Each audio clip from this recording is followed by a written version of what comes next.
NEET का paper Jharkhand से leak हुआ, 6 गिरफ्तार। जली बुकलेट का नंबर हजारीबाग का। प्रोफेसर ने पेपर व्हाट्सएप पर मास्टरमाइंड को भेजा था। नीट एग्जाम विवाद में झारखंड पुलिस ने देवघर से शनिवार को 6 लोगों को गिरफ्तार किया है। इन्हें बिहार के पटना ले जाया जाएगा। इस मामले में अब तक 19 लोगों की गिरफ्तारी हो चुकी है। उधर दोनों राज्यों की पुलिस ने बताया कि नीट का पेपर झारखंड से ही लीक होने के सबूत मिले हैं। बिहार पुलिस का कहना है कि 5 मई को नीट की परीक्षा हुई थी। इस दौरान सूचना मिली थी कि कुछ स्टूडेंट्स और सेंटर के पास पेपर पहले से पहुंच गया है और उसे रटवाया जा रहा है। पुलिस जब वहां पहुंची तो जला पेपर मिला और बुकलेट नंबर 61364888 बरामद की गई थी। सूत्रों की माने तो यह बुकलेट हजारीबाग के एक सेंटर की है। इससे यह माना जा रहा है कि पेपर झारखंड से ही लीक हुआ था। इधर जांच एजेंसी के हेड फिलहाल दिल्ली में हैं। सूत्रों की माने तो उन्होंने अपनी जांच रिपोर्ट और अब तक की कार्रवाई से एनडीए और शिक्षा मंत्रालय के अधिकारियों को अवगत कराया है। हालांकि जांच एजेंसी की तरफ से अब तक इसे लेकर आधिकारिक रूप से कुछ नहीं कहा गया है। इधर देवघर पुलिस ने बताया कि जिन 6 लोगों को हिरासत में लिया गया है उनमें बिहार के नालंदा जिले के रहने वाले परमजीत सिंह उर्फ बिट्टू, चिंटू उर्फ बलदेव कुमार, काजू उर्फ प्रताप कुमार, अजीत कुमार, राजीव कुमार उर्फ कारू और पिंकू कुमार शामिल हैं। देवघर सदर के एसडीपीओ ऋत्विक श्रीवास्तव ने बताया है कि एक इनपुट के बाद यह कार्रवाई की गई है। ये आरोपी चिहू सिंह के घर में ठहरे थे। लातेहार में स्कूल का पानी पीने से 20 बच्चों की बिगड़ी तबियत, अस्पताल में भर्ती। झारखंड के लातेहार में स्कूल में पानी पीने से 20 बच्चे बीमार हो गए हैं। तबियत बिगड़ने के बाद सभी को आनन फानन में अस्पताल में भर्ती करा गया है। सभी का इलाज जारी है। घटना की जानकारी के बाद पूरे इलाके में हड़कंप मच गया है। छात्रों का अभिभावक काफी परेशान हैं। वहीं घटना की सूचना पाकर बीडीओ, सीओ, मुखिया समेत कई अधिकारी और जनप्रतिनिधि स्वास्थ्य केंद्र पहुंचे। घटना लातेहार जिले के चंदवा प्रखंड की है। प्रखंड के जमीरा पंचायत अंतर्गत उत्क्रमित प्राथमिक विद्यालय डोरू के 1.5 दर्जन से अधिक करीब 20 बच्चे शनिवार की सुबह विद्यालय परिसर में लगे जल मीनार का पानी पीने से बीमार पड़ गए। थोड़ी ही देर बाद इनमें से कुछ बच्चों की तबीयत बिगड़ने लगी। बच्चों को उल्टी होने लगी। शरीर और गले में खुजली की भी बच्चों ने शिकायत की, जिसके बाद एम्बुलेंस को फोन कर सभी बच्चों को अस्पताल में भर्ती कराया गया। गनीमत की बात यह है कि सभी बच्चे फिलहाल खतरे से बाहर हैं। शिक्षकों को जैसे ही इसकी जानकारी मिली उन्होंने वार्ड सदस्य को सूचना दी और पानी की टंकी की जांच की। जांच में उन्होंने देखा है कि टंकी की तलहटी में सफेद रंग का पाउडर जैसा जमा है। वीडियो ने कहा है कि वहां से पानी व केमिकल के सैंपल मंगाए गए हैं। सैंपल को टेस्टिंग के लिए लैब में भेजा जाएगा। यह भी पता करेंगे कि किसी ग्रामीण ने तो पानी में कुछ नहीं मिलाया। पानी पीकर बीमार पड़े सभी बच्चे 4वीं और 5वीं कक्षा के छात्र हैं। झारखंड में आज 23 से 27 जून तक अलग अलग जिलों में भारी बारिश के आसार, येलो अलर्ट जारी। झारखंड में मानसून का प्रवेश हो चुका है। फिलहाल यह राज्य के उत्तरी सीमा जिला पाकुड़ में है। मौसम विभाग ने संभावना जताई है कि अगले 2 से 3 दिनों में तकरीबन सभी स्थानों पर बारिश हो जाएगी। आज 23 जून को राज्य में कहीं कहीं गर्जन और तेज हवाओं के साथ बारिश हो सकती है। इस दौरान राज्य के आसपास के इलाकों में हल्की से मध्यम दर्जे की वर्षा हो सकती है। वहीं रांची स्थित मौसम विज्ञान केंद्र की माने तो कल 24 जून को जामताड़ा, देवघर, दुमका, पाकुड़, गोड्डा, साहिबगंज में कहीं कहीं भारी बारिश के आसार जताए गए हैं। जबकि 25 और 26 जून को देवघर, दुमका, जामताड़ा, गोड्डा, साहिबगंज और पाकुड़ में भारी वर्षा के आसार है। इसे लेकर इन जिलों में येलो अलर्ट जारी कर दिया गया है। जबकि 26 से 27 जून के बीच रांची, बोकारो, धनबाद समेत संताल परगना के कई इलाकों में भारी बारिश हो सकती है। वह बीते 24 घंटे की बात करें तो सबसे अधिक वर्षा कोल्हान में हुई है। पश्चिमी सिंहभूम जिले के जगन्नाथपुर चाईबासा में सबसे अधिक 75 मिलीमीटर से अधिक बारिश दर्ज की गई है। वहीं गोइलकेरा में 43 मिलीमीटर के आसपास बारिश हुई है। इधर राजधानी रांची में भी 25 मिलीमीटर के आसपास बारिश हुई है। आजसू ने स्थापना दिवस को बलिदान दिवस के रूप में मनाया। शहीदों के परिजनों को किया सम्मानित। All Jharkhand students union AJSU ने शनिवार को यानी 22 जून को अपने स्थापना दिवस को बलिदान दिवस के रूप में मनाया। आजसू पार्टी की स्थापना 22 जून 1986 को हुई थी। उसके बाद झारखंड अलग प्रदेश की लड़ाई शुरू हो गई, जिसमें आजसू ने अहम भागीदारी निभाई थी। आजसू पार्टी के केंद्रीय अध्यक्ष और पूर्व उप मुख्यमंत्री सुदेश महतो के आह्वान पर राज्य के सभी 81 विधानसभा क्षेत्र में आजसू के स्थापना दिवस को बलिदान दिवस के रूप में मनाया गया। रांची विधानसभा क्षेत्र में आजसू का बलिदान दिवस कार्यक्रम का आयोजन अल्बर्ट एक्का चौक के पास एक निजी विद्यालय के सभागार में हुआ। इस दौरान पार्टी के केंद्रीय सचिव जितेंद्र सिंह के नेतृत्व में बलिदान दिवस पर अमर शहीदों को श्रद्धांजलि दी गई। साथ ही राज्य निर्माण की लड़ाई के दौरान हुए शहीदों के परिजनों को सम्मानित भी किया गया। आजसू बलिदान दिवस कार्यक्रम की जानकारी देते हुए आजसू पार्टी के केंद्रीय सचिव जितेंद्र सिंह ने कहा है कि आजसू पार्टी हमेशा से मूल्यों की राजनीति करती है। कोडरमा के होटल में चली गोली, 2 युवकों की मौत। कोडरमा जिला मुख्यालय स्थित बागीटाड़ के एक होटल में शनिवार रात 8 बजे ठाई ठाई की आवाज हुई। इस गोलीबारी में 2 युवकों की मौत हो गई। जानकारी के अनुसार बागीटाड़ में रांची पटना रोड के किनारे स्थित शांति होटल में उक्त घटना हुई। शाम में हुए झड़प और विवाद के बाद रात के लगभग 8 बजे अपराधियों ने गोलीबारी की, जिसमें जलवाबाद निवासी अमजार उर्फ राजन, 32 वर्षीय पिता रियाज उद्दीन और नसीम 40 वर्षीय की घटनास्थल पर ही मौत हो गई। घटना के बाद इनमें से एक को सदर अस्पताल ले जाया गया, जहां चिकित्सकों ने मृत घोषित कर दिया। घटना के बाद सभी अपराधी बिहार की तरफ भाग गए। यह भी बताया जाता है कि शाम को खाने के बाद विवाद हुआ था। अपराधी वहां से निकलकर तिलैया गए और फिर वापस आकर घटना को अंजाम दिया। होटल पहुंचे अपराधियों ने घटना के दौरान 5 से 6 गोली मारकर 2 युवकों की हत्या कर दी। दोनों युवक होटल के कर्मी बताए जाते हैं। इधर घटना के बाद स्थानीय लोगों ने पटना रांची रोड को जाम कर दिया। झारखंड में समय से पहले हो सकता है चुनाव, निर्वाचन आयोग के इस कदम से लग रही है अटकलें। झारखंड में समय से पहले विधानसभा चुनाव कराया जा सकता है। संभव है कि इसकी घोषणा हरियाणा और महाराष्ट्र के विधानसभा चुनाव की घोषणा के साथ ही हो जाए। यहाँ वर्तमान विधानसभा का कार्यकाल 5 जनवरी 2025 को संपन्न हो रहा है, जबकि हरियाणा में इसी वर्ष 3 और महाराष्ट्र में 26 नवंबर को विधानसभा का कार्यकाल संपन्न हो रहा है। भारत निर्वाचन आयोग ने झारखंड सहित इन तीनों राज्यों में भी चुनाव की तैयारी के रूप में मतदाता सूची के विशेष पुनरीक्षण कार्यक्रम की घोषणा कर दी है। ऐसे में संभावना जताई जा रही है कि झारखंड में भी इन्हीं दोनों राज्यों के साथ विधानसभा चुनाव कराए जा सकते हैं। आयोग द्वारा जारी कार्यक्रम के अनुसार मतदाता सूची विशेष पुनरीक्षण कार्यक्रम के तहत 25 जून से 24 जुलाई तक घर घर सर्वे होगा। बूथ लेवल ऑफिसर्स BLO यह कार्य करेंगे। इस क्रम में त्रुटियों के निराकरण, फोटो में सुधार, नए नाम जोड़े जाने आदि को लेकर आवेदन दिए जाएंगे। भाई बलभद्र व बहन सुभद्रा संग 15 दिन के एकांतवास में गए भगवान जगन्नाथ। रांची के प्रसिद्ध जगन्नाथपुर मंदिर में ज्येष्ठ पूर्णिमा के दिन शनिवार को भगवान जगन्नाथ का स्नान यात्रा अनुष्ठान वैदिक मंत्रोच्चार के बीच हुआ। महास्नान के बाद भगवान जगन्नाथ भाई बलभद्र और बहन सुभद्रा संग 15 दिनों के एकांतवास में चले गए। पुजारी कौस्तुभ मिश्रा ने बताया कि भगवान 5 जुलाई तक एकांतवास में रहेंगे। इस दौरान उनका दर्शन सुलभ नहीं होगा। श्रद्धालु मंदिर में गणेश, माता लक्ष्मी, श्री कृष्ण आदि देवताओं के दर्शन पूजन कर सकेंगे। आषाढ़ शुक्ल पक्ष की प्रतिपदा तिथि यानी 6 जुलाई को भगवान का एकांतवास समाप्त होगा। विग्रहों को गर्भगृह से बाहर लाकर भगवान का नेत्रदान होगा। इसके बाद भगवान श्रद्धालुओं को दर्शन देंगे। पुजारी ने बताया कि अगले दिन आषाढ़ शुक्ल पक्ष द्वितीय तिथि यानी 7 जुलाई को भाई और बहन के साथ भगवान जगन्नाथ रथ पर सवार होकर मौसी बाड़ी जाएंगे। 7 जुलाई की शाम भगवान की रथ यात्रा निकलेगी। भक्त भगवान का रथ खींचकर मौसी बाड़ी ले जाएंगे। 9 दिनों तक रथ मेला गुलजार रहेगा। 16 जुलाई को घुड़ती रथ यात्रा निकाली जाएगी। भगवान मुख्य मंदिर लौटेंगे। विधायक बनने के बाद पहली बार गांडे दौरा पर पहुंची कल्पना सोरेन। अधिकारियों के साथ की बैठक। विधायक बनने के बाद पहली बार कल्पना सोरेन गांडे पहुंची।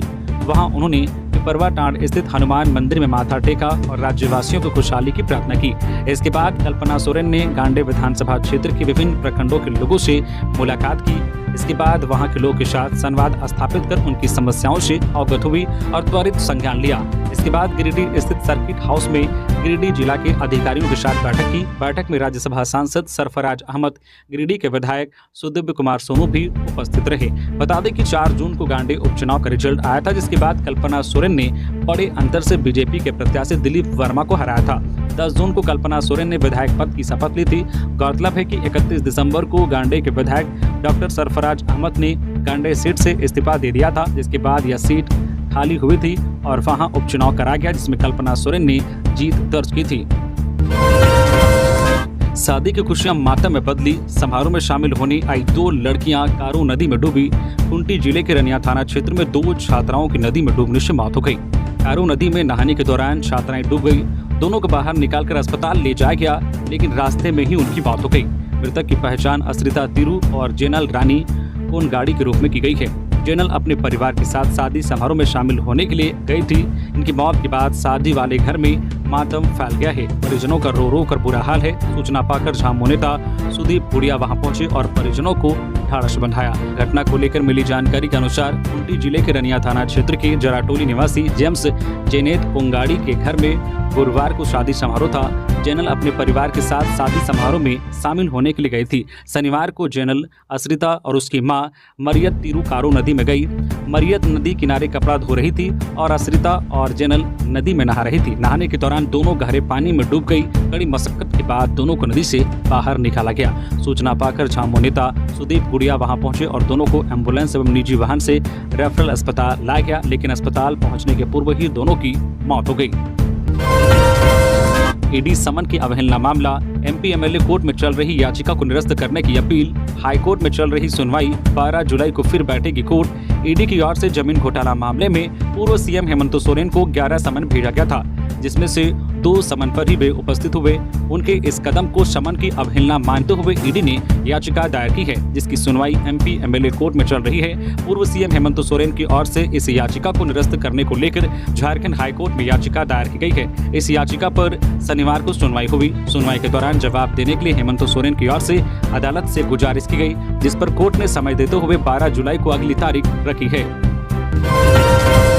आईपीएस अफसरों को दी गई भारतीय न्याय संहिता की जानकारी 1 जुलाई से होगी लागू। 1 जुलाई 2024 से आईपीसी अब भारतीय न्याय संहिता कहलाएगी। भारत के सभी थानों में अब आईपीसी की धारा लागू नहीं होगी, बल्कि 1 जुलाई से सभी मामले बीएनएस भारतीय न्याय संहिता के तहत दर्ज किए जाएंगे। झारखंड में पदस्थापित सभी आईपीएस अधिकारी भारतीय न्याय संहिता की पूरी जानकारी ले रहे हैं, ताकि आगे काम करने में आसानी हो। झारखंड के डीजीपी अजय कुमार सिंह खुद आईपीएस अधिकारियों को प्रशिक्षण देने के लिए खेलगांव स्थित पुलिस ट्रेनिंग पहुंचे, जहां अजय कुमार सिंह ने जो आईपीएस अधिकारियों को भारतीय न्याय संहिता की खास बातें बताई। शनिवार को चल रहे प्रशिक्षण सत्र में झारखंड के सभी जिलों के पुलिस अधीक्षकों और राज्य में पदस्थापित सभी आईपीएस अधिकारियों को भारतीय दंड संहिता की धाराओं के बारे में जानकारी दी गई। जमशेदपुर में 7 साल की बच्ची के साथ ट्रेन में रेप, मासूम की हालत गंभीर, चॉकलेट दिलाने के बहाने ले गया था साथ। जमशेदपुर में एक 7 साल की बच्ची के साथ रेप हुआ है। बच्ची को आरपीएफ ने यार्ड में खड़ी एक ट्रेन से बरामद किया है। बच्ची की हालत गंभीर बताई जा रही है। उसके प्राइवेट पार्ट में चोट के निशान हैं। उसे रेलवे अस्पताल में भर्ती करा गया है। बताया जा रहा है कि बच्ची घर के बाहर खेल रही थी। इसी दौरान चॉकलेट देने के बहाने बुलाकर उसके साथ दरिंदगी की। मिली जानकारी के अनुसार बच्ची मूल रूप से ओडिशा के कटक की रहने वाली है।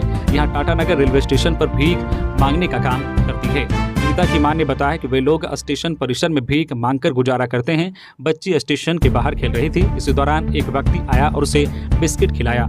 उस व्यक्ति ने बच्ची को चॉकलेट देने के बहाने अपने साथ ले गया, जिसके बाद काफी देर तक उसकी बच्ची घर नहीं लौटी। काफी तलाश के बाद भी बच्ची का पता नहीं चला। थोड़ी देर बाद पुलिस ने उसे सूचना दी कि उसकी बच्ची के साथ बलात्कार हुआ है। बच्ची ने पुलिस को बताया कि आरोपी उसे एक बोगी में ले गया और उसके साथ गंदा काम किया। वह चीखती रही, पर सन्नाटा होने की वजह से कोई भी उसे बचाने नहीं आया। रेल एसपी परवीन पुष्कर के अनुसार आरोपी कटक का रहने वाला है और सुबह ही उत्कल एक्सप्रेस से टाटानगर स्टेशन पहुंचा है। पुलिस ने आरोपी को गिरफ्तार कर लिया है। आरोपी के अनुसार वह नौकरी की तलाश में जमशेदपुर आया है। आजसू पर जयराम महतो की नजर। जेबीकेएसएस की नजर उन सीटों पर जहां आजसू पार्टी है मजबूत। झारखंडी भाषा खाद्यान्न संघर्ष समिति जेबीकेएसएस के प्रणेता जयराम महतो झारखंड विधानसभा चुनाव 2024 में आजसू पार्टी के वोट बैंक में सेंधमारी की तैयारी में है। जयराम महतो 9 सीटों पर फोकस कर रहे हैं, जहां आजसू पार्टी अपने आप को मजबूत मानती है। इसमें सिल्ली, ईचागढ़, मांडू, रामगढ़, गिरिडीह, डुमरी, गोमिया, हजारीबाग और बाघमारा सीट पर मुख्य है। नेता निर्मल महतो, विनोद बिहारी महतो, सुधीर महतो, शैलेंद्र महतो, टेकलाल महतो, सुदेश महतो के बाद अब जयराम महतो राजनीति के उभरते हुए नेता है। झारखंड अलग राज्य के गठन और आंदोलन में सुदेश महतो तेजी से उभरे थे। झारखंड विधानसभा चुनाव में 5-5 विधायक जीत कर लाने वाले सुदेश महतो खुद जो अपनी गृह सीट सिल्ली से 2 बार चुनाव हार गए। 5 से खिसक कर पार्टी 2 सीटों पर सिमट गई थी। वर्तमान में सुदेश महतो आजसू पार्टी के प्रमुख हैं। अलग राज्य के गठन के पहले से लेकर झारखंड बनने के 15 से 18 साल तक सुदेश महतो और आजसू पार्टी की राजनीतिक गलियारे में प्रमुख रही। लगातार हर सरकार में इनकी भागीदारी रही थी। अब झारखंड आंदोलन के कृष्ण प्रसाद महतो के पुत्र जयराम महतो अब तेजी से उभर रहे हैं। जयराम महतो के नजदीकी यह बताते हैं कि आजसू पार्टी और उनके सुप्रीमो सुदेश महतो ही उनके निशाने पर हैं। 24 के विधानसभा चुनाव में हम लोग किंग मेकर की भूमिका में रहेंगे। यही कारण है कि अचानक से जयराम महतो झारखंड के तमाम बड़े राजनीतिक दल जैसे भाजपा, कांग्रेस और झामो की पसंद बन गए हैं। हजारीबाग में 20 फीट गहरे गड्ढे में गिरी कार, 3 घायल। हजारीबाग के चौपारण के सियरकोनी टर्निंग में एक बलिनो कार बेकाबू होकर सड़क से करीब 20 फीट नीचे खाई में गिर गई। इस घटना में कार सवार 3 लोग घायल हो गए। कार सवार 2 लोगों को हल्की चोट आई है, जबकि कार चालक के सिर में गहरी चोट आई है। घायलों में विजय कुमार 45 वर्षीय, संतोष कुमार 40 वर्षीय और मुन्ना कुमार 42 वर्षीय शामिल हैं। तीनों बिहार के आरा जिले के भोजपुर के रहने वाले हैं। ये लोग भोजपुर से बलेनो कार पर सवार होकर रांची जा रहे थे। इसी क्रम में पीके होटल के समीप टर्निंग के पास सड़क पर बालू रहने के कारण कार अनियंत्रित हो गई और पलटकर खाई में जा गिरी। दुर्घटना की जानकारी मिलने के बाद एनएचआई एम्बुलेंस टीम मौके पर पहुंची और तीनों घायलों को इलाज के लिए नजदीकी स्वास्थ्य केंद्र पहुंचाया। तीनों घायलों के परिजनों को घटना की जानकारी दे दी गई।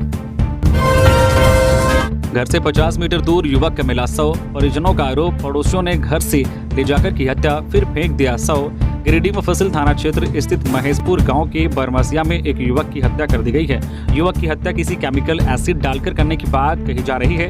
मृतक 35 वर्षीय संदीप मंडल था। घटना के बाद मुफस्सिल थाना प्रभारी श्याम किशोर महतो दलबल के साथ घटनास्थल पर पहुंचे और शव को कब्जे में लेकर पोस्टमार्टम के लिए सदर अस्पताल भेज दिया। साथ ही पुलिस घटना की जाँच में जुट गई है। घटना के संबंध में मृतक के चाचा फागू मंडल ने बताया कि संदीप मंडल शुक्रवार को नए घर पर काम करवा रहा था। इस बीच दोपहर में जब मजदूर खाना खाकर लौटे तो देखा कि संदीप की बाइक लगी हुई है, लेकिन संदीप नहीं है। इसी बीच बारिश शुरू हो गई। बारिश के छूटने के बाद भी जब संदीप नहीं आया तो लोगों ने खोजबीन शुरू कर दी। इस दौरान संदीप का मोबाइल भी लगातार बंद आ रहा था। वही रात 9 से 10 बजे के बीच घर से 50 मीटर की दूरी पर संदीप का शव मिला। बताया कि 31 मई को बोरिंग करने को लेकर पड़ोस के ही कुछ लोगों के साथ संदीप का विवाद हुआ था। उस वक्त भी उक्त लोगों ने संदीप पर हमला कर उसे घायल कर दिया था। मामले को लेकर दोनों पक्ष की तरफ से एफआईआर भी दर्ज कराई गई थी। उन्होंने आशंका जाहिर करते हुए कहा कि उक्त लोगों ने ही संदीप को पहले उसके निर्माणाधीन घर से उठाकर ले गए और उसकी हत्या कर दी। फिर रात में अंधेरा होने के बाद लाश को फेंक दिया गया। 20 से 22 सितंबर तक रांची में होगा सांसद खेल महोत्सव का आयोजन। रांची में सांसद खेल महोत्सव 2024 का आयोजन 20, 21 और 22 सितंबर 2024 को किया जाएगा। रांची लोकसभा क्षेत्र स्तरीय होने वाले इस महोत्सव में दर्जन भर खेल शामिल होंगे। इसका आयोजन का मुख्य उद्देश्य 2036 में भारत में होने वाले ओलंपिक में झारखंड से अधिक खिलाड़ियों की भागीदारी सुनिश्चित करना है। इस निमित्त आयोजित बैठक में केंद्रीय रक्षा राज्य मंत्री सह स्थानीय सांसद संजय सेठ ने शनिवार को जायजा लिया। यह महोत्सव झारखंड ओलंपिक एसोसिएशन के तत्वाधान में आयोजित किया जाएगा। केंद्रीय रक्षा राज्य मंत्री ने बताया है कि प्रधानमंत्री नरेंद्र मोदी का सपना है कि 2036 में होने वाले ओलंपिक में भारत के खिलाड़ी अधिक से अधिक पुरस्कार जीते। कबीर जयंती पर निकाली गई भव्य शोभा यात्रा, झांकी के साथ किया गया नगर भ्रमण, बड़ी संख्या में श्रद्धालु हुए शामिल। गिरिडीह शहर में शनिवार को सदगुरु कबीर जयंती के अवसर पर झांकी के साथ साथ शोभा यात्रा निकाली गई। शोभा यात्रा सिरसिया स्थित कबीर आश्रम से निकाली गई, जो शहर के मुख्य चौक चौराहा से भ्रमण करते हुए समाप्त हुआ। शोभा यात्रा में भारी संख्या में श्रद्धालु शामिल हुए। इस दौरान सामाजिक संदेश की झांकी के साथ शोभा यात्रा में महिलाएं, युवा और पुरुष हाथ में भगवा ध्वज लेते हुए चल रहे थे। भाजपा नेताओं ने राज्य सरकार को पानी बिजली की सुविधा उपलब्ध कराने में बताया विफल, किया आक्रोशपूर्ण प्रदर्शन।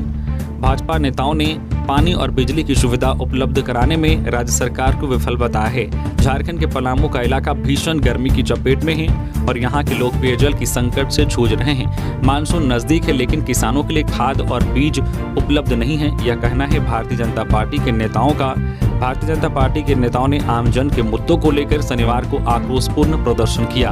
पलामू प्रमंडलीय मुख्यालय मेदिनीनगर के जो सिंचाई मैदान से भाजपा के नेताओं ने रैली निकाली थी। रैली शहर के विभिन्न मार्गों से भ्रमण करते हुए पलामू समाहरणालय पहुंची, जहां आक्रोशपूर्ण प्रदर्शन में तब्दील हो गई। भारतीय जनता पार्टी के इस प्रदर्शन में पार्टी के प्रदेश महामंत्री मनोज सिंह, विधायक डॉक्टर शशिभूषण मेहता, आलोक चौरसिया, पुष्पा देवी, जिला अध्यक्ष अमित तिवारी, सुरेश विश्वकर्मा समेत कई टॉप भाजपा नेता मौजूद थे। धनबाद से 3 साइबर अपराधी गिरफ्तार, आरोपियों के पास से मिले पासबुक से 1 करोड़ रुपए के ट्रांजैक्शन का हुआ खुलासा। धनबाद के कोयलांचल में सक्रिय साइबर अपराध का मामला बढ़ता ही जा रहा है।